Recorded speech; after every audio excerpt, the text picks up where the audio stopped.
बीज की गुणवत्ता पर न सिर्फ पैदावार निर्भर है, बल्कि फसल में रोग प्रतिरोधक क्षमता भी काफी हद तक उपचारित बीज पर निर्भर करती है।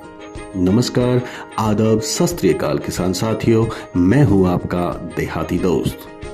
हमने पिछले पॉडकास्ट में आपको बताया कैसे मिट्टी जांच कराकर व खेत की सही तैयारी करके आप 5,000 रुपए प्रति एकड़ तक बचा सकते हैं।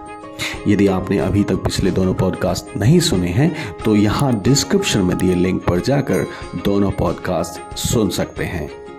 गेहूं की खेती में आगे कैसे होगी आपकी 15,000 रुपए और बचत, आइए अब इस पर बात कर लेते हैं।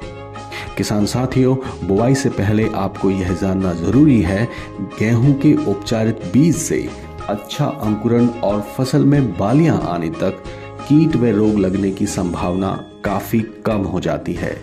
इसलिए यदि आप अपने घर का बीज इस्तेमाल कर रहे हैं तो इसे उपचारित करना न भूलें।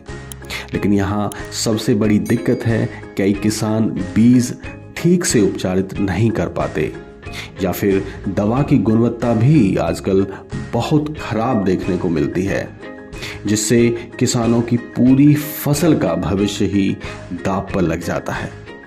इसलिए आपको सलाह है, हमेशा उच्च गुणवत्ता के उपचारित बीज ही बुआई के लिए इस्तेमाल करें।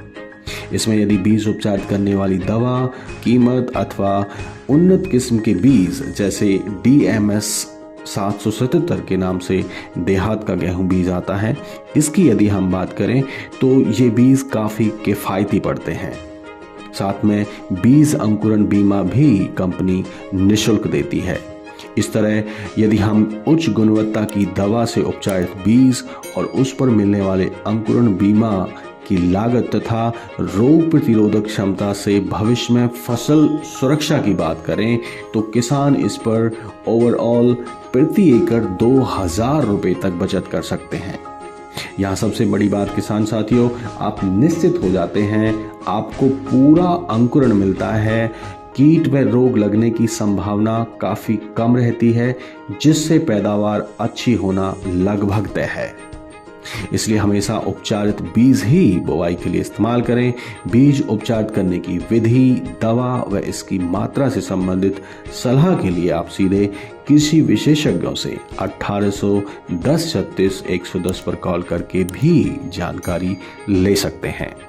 आगे हम आपको उर्वरक एवं फसल के लिए जरूरी पोषक तत्वों के बारे में जानकारी देंगे, जिस पर गेहूं की पूरी पैदावार निर्भर करती है। बाकी के 13,000 रुपए की बचत के लिए आप हमारा अगला पॉडकास्ट सुनना न भूलें। धन्यवाद।